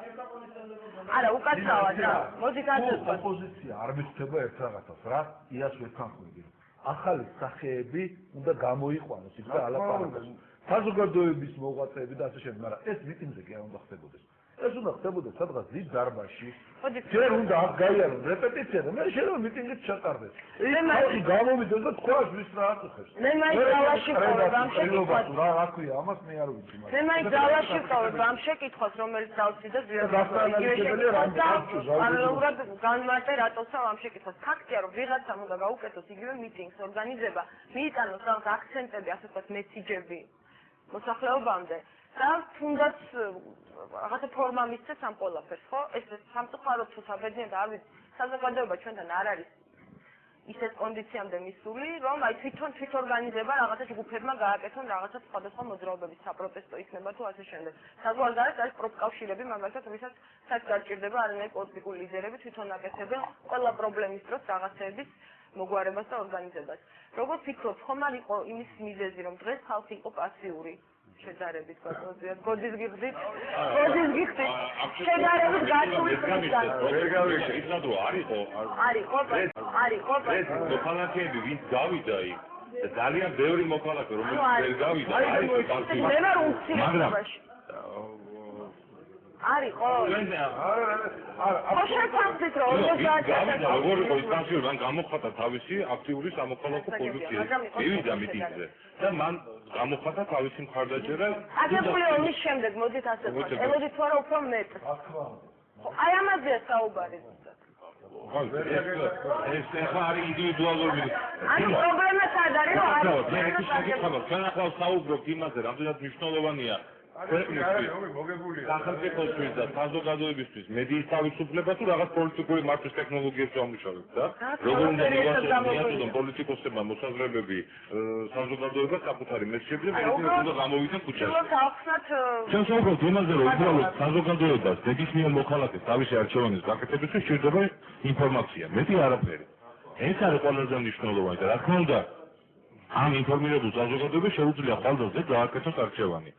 და ნებისმიერი ის პრობლემატიკა, რომელსაც რაღაც ბატონი მალხაზი შეეხო, ეს უნდა იყოს საჯარო განხილვის საგანი და არა ესეთი იმპულსური რაღაცა, რომ დაიცა ქვეყანას და საქართველოს ამოვარდა პოლიტიკური გეოგრაფიიდან. თქვენ სტუდიაში და ნებისმიერ სხვა სტუდიაში ამაზე უნდა იყოს მსჯელობა. ეს ინფორმაცია, რომელიც დღეს აქვს არა მარტო საზოგადოებას აქვს დეფიციტი, ნებისმიერ მოქალაქეს აქვს დეფიციტი ამ ინფორმაციის, იმავე ექსპერტებს აქვს, ჟურნალისტებს აქვს დეფიციტი ინფორმაციის. და მე ისინი გამოდიან უკვე და რა თქმა უნდა ხდებიან პროპაგანდისტები, იმიტომ რომ როცა არ აქვს ინფორმაცია რაღაც ხომ უნდა თქვა. და უინფორმაციო და დედაას გამოცვლილი ტელევიზია უკვე რჩება პროპაგანდის საშუალება და დღეს ეს პრობლემაა, რომ გათავისუფლდეს ჩვენი საზოგადოება პროპაგანდის მანქანისაგან და მიიღოს ნორმალური ტელევიზია, ნორმალური ეთერი. რეპლიკები რომ ხალხმა არ იცის რომ ამით წავაგეთ. თქვენ ამას აი არა, ხალხმა ბევრი რამ იცის. და მოდით ნუუტრირებთ, ახლა ხალხმა რა იცის. მოქალაქეებმა იციან. კონკრეტულად თქვენ ხო იცით რომ ომი არ მოგვიგია? ფაქტობრივად სამხედრო ოპერაცია ხო არ მოგვიგია? და ამაზე რატო უნდა ვიმსჯელოთ ახლა საჯაროდ მოვიგეთ თუ არ მოვიგეთ? ყველა მიჩნევს რომ არ მოვიგეთ. მაგრამ როდესაც პრეზიდენტი საჯარო გამოსვლაზე გლეხ ჟურნალისტებთან შეხვედრისას ამბობს რომ საქართველოს მომი მოიგო აქ იმაზე კი არა ლაპარაკი რომ ვიღაც ადგეს და თავში ჩააკვათ მიკროფონი ან რაიმე პროტესტი გამოხატოს მან კითხვა უნდა დაუსვას არგუმენტები რატომ მოიგო საქართველოს მომი იქ უნდა ელემენტარულ ყველა დონეზე უნდა იყოს ეს დისკუსია. თუ არ იქნება დისკუსია, ვიქნებით მასე რომ 28% თუ დღეს ყველა იქნება 48%. არის დისკუსიაში არ არის ეს შეიძლება, მაგრამ ღია მოსმენები კომისიაზე, რომელიც გადაიცემა მეორე ახალგაზრდა. აი, მანდაც ყველა საწუხებს კითხვები და იქ რო კითხვები არის მის, რომელიც თითოეულ ჩვენგან გაწუხებს, ამისთვის უნდა არსებობდეს ის პოლიტიკოსები მართავენ დაკითხვას. ჟურნალისტებს აქვს კითხვები. უნდა გქონდეთ ყოველ შემთხვევაში კითხვები და კიდე უნდა გქონდეთ ის სივრცე, სადაც ამ კითხვას დასვამენ და კიდე ის უნდა მოვიდეს ის პასუხს გასცემს. სხვადასხვა აი იყო საუბარი და დღეს წელი დღე მე უყურებდი სხვადასხვა საინფორმაციო საშუალებებს, სადაც პრეზიდენტიდან დაწყებული რა ვიცი, ვინ აღარ გამოვიდა დღეს ხელისუფლების უმრავლესობის წარმომადგენელი, ამბობდა რომ 7 ნოემბერი იყო ჩვენთვის გაკვეთილი. ეს სტუდია არის მაგალითად რომ არ იყო გაკვეთილი, იმიტომ არავინ არ მოვიდა მათ წარმომადგენლები. ხო, ვიცი რომ ჩვენ ცდილობთ ძალიან რომ მოსულიყო ვინმე ხელისუფლების დეფიციტი იქნება რა თქმა უნდა იქ აღარ შეიძლება იყოს ლაპარაკი. ვინი მიქნებდა ლიდერების გამო მოდის ხალხი იქო, იმიტომ რომ დღეს ეხლა იქ მაგალითად იყო ქალბატონი ნონა გაფრინდაშვილი, აი ეს ხალხი ინიციატივის, ქალბატონი ნინელი ჩანყვეთ, ანუ საზოგადოება იყო, იმიტომ რომ არ არსებობს იქ მოსულიყო რომელიმე ლიდერის გულისთვის. არა, ლიდერის გულისთვის, მაგრამ შეიძლება ლიდერის გულისთვის მიდიოდეს დაუშვათ სხვა საზოგადოება და სხვა მიტინგზე, მაგრამ ის მიტინგი, რომელიც შედგა დღეს საშუქნებო ღირსების დღის აღსანიშნავი, ის არ არსებობს იქ ხალხი მოსულიყო რომელიმე ლიდერის თანახმად და კიდე ერთი პრეზიდენტი გამოდის გუშინწინ და ეძახის, რომ აღა ბატონო ჩვენთვის საერთოდ მიჩუქნია მეორე არხიო. აი, თავისი გონია. ეს ცუდია. აი, როგორ რა ჯერესეთი რა უფლება აქვს ის ჩუქნის რამეს ვინმეს. სახელმწიფო ქონებას, სახელმწიფო ქონება არის პრეზიდენტი. ცუდია რომ აჩუქა, მოდით ვინის კითხოთ. ცუდია რომ პრეზიდენტმა აჩუქა მეორე არხი პოლიტიკოსებს. აჩუქა. აბიალითმა დაუჭა რა იმაში. მაინტერესებს მაშინ პრეზიდენტს ვინ არის? პრეზიდენტმა აჩუქა მისა მეორე არხი, აჩუქა ვიღაცას ისა ვიღაცას არ გაძლევენ არ მოგწონს. შეგატანო, მოდი ნაჭიერ. გიქნებდა ძალიან მალე მეორე არხს აბსოლუტურად გაუწეველი წარმომავლობით მე პატრონა და პრობელი რო გავუჩნდა. დიდი ეჭვი მოხდეს. ეს ნაჩუქარი მეორე არხი აბსოლუტურად სხვა ადამიანების ხელში აღმოჩნდება რა. ყველა ჩვენი პრეზიდენტი ინფორმაცია გაქვს. ამასთან დაკავშირებით. ესეთი საუკეთესო ფიქრია საქართველოს. მინისტრი გამოდის და იძახის, რომ 100000 ლარიანი ნომერი კი არ მიყიდიაო, კუთხარულად დავამტარდებინაო. აი თუ ელემენტარული არა. ეს ციკლის სამართლის დანაშაულს იძახის პირდაპირ ეთერში. ეს საინტერესოა, მე ვაპირებ ახლა დავამზადო და დავაკერო ობამა და მივაკრა. უსწავლად დავაკეთებინეო, აინტერესებს მეცმინდა ეს მაგრამ დასაწყისად წავიდეთ ელევა, ვინი რაღაც უმცირესობაში აღმოჩნდა. ვერ დამეხმარებ. უმცირესობაში არა, უბრალოდ გეტყვი მაშინ წეგამი შენ თქვინინო, რომ მე ვიცი რთულია ესეთ სიტუაციაში წაყვანა თოქშოუზე კავკასიის ეთერში მაგრამ ამის გამოცდილება მოგეუბნება. და როდესაც კუთხე არ არის მოსული და ცნობნა იცის ეს თუ როგორ რადიკალურ მდგომარეობაში ჩავარდით და ვინც შეხვდა იმას ბოლომდე არ გასწავლება საუნდობ ხო ასე გოციტვერი 7 ნოემბერი მოუწევთ მაგრამ რა არის ტექნოლოგიაზე ლაპარაკობთ მე მახსოვს ლიდერები როდესაც გამოვიდნენ და თქვენს ქუდზე კაცი და დღეს ხალხი ჯდომა არ შეიძლება და უნდა გამოვიდეთ ქუჩაში და გამოვიდეთ სახელმწიფო საქართველოს. აი და წამშველა ვინი? ამას დღეს ზუსტად არ ყოფილა დრო. ამას გულისხმობდი, გეონდელი ამას არ ითხოვდა ნინო. საერთოდ უბრალოდ ეგ იყო. გეონდელი ამას არ ითხოვდა. მე მეორე. მოწოდებები, კლიპები გადიოდა. ოპოზიციის მეშეკო სარეკლამო საქართველოს მასშტაბით მანქანები 50000 400000 მიტინგი ისე აბაიბურებს თითქოს ჩინეთში ვერ გამოყავს მაგნენი ხალხი მიტინგებზე და ისე აბაიბურებს თითქოს ძალიან ცოტა ხალხი იყო მოსული არც იმისთვის ახსოვდებიან საუბრობს ზუსტად ის ამხსარებს თქვენ მივედით ჩადვარ დღეს მე მაინტერესებს როცა ქვეყანა წააგებს ომს მაშინ ხალხი უნდა გამოვიდეს და მოსთხოვოს ხელისუფლება რატო წააგონი ეგრეა მართლაც ამბობს ისე არის ომის დადებაზე მეტად ალბათ საჭირო იქნება მოთხოვა არა რო დაიწყო იმიტომ წააგო გასულ რო არ დაიწყო არ წააგებდა ხო მაგრამ რომ მოიგო მაშინ ახე რა მოხდებოდა მაშინ გლერი გა გოგონა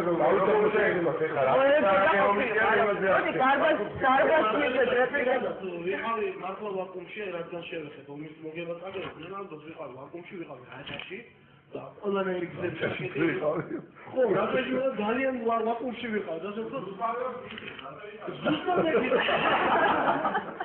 მაგითო ამბობ იმიტომ რომ ეს ჭრიანი საგამოს ჩავდეთ ტელევიზორს და ხედავ მიტინგზე ვერცეთ რა კი დინჯებია მაგრამ ვიქრობთ რამოდენიმე დღე რატო იყო ეს მიტინგი რატო ვეროდნენ რატო იყო სინვალი დავტოვე და გამარჯობა ახალგაზრდა შენი თურმე 7 სოფელი დაგვიგონდა ან კონსორს კარგავს დაგვიგონდა და თურმე 20 სოფელი დავყავდა და ამისთვის ღეროდა ხალხი ვერ მივხვდით ნამდვილად ამაზე მე პასუხი გემდია ვის მოთხოვა არც ეგ არის აი ვის რატომ იყო ეს ყველაფერი ეს აში და პანგური ერთად მოთხოვა მოდი დარბას დაუწყოთ ზუმბას უნდა შევეცდეთ. რეპლიკებისთვის და შეკითხვებისთვის.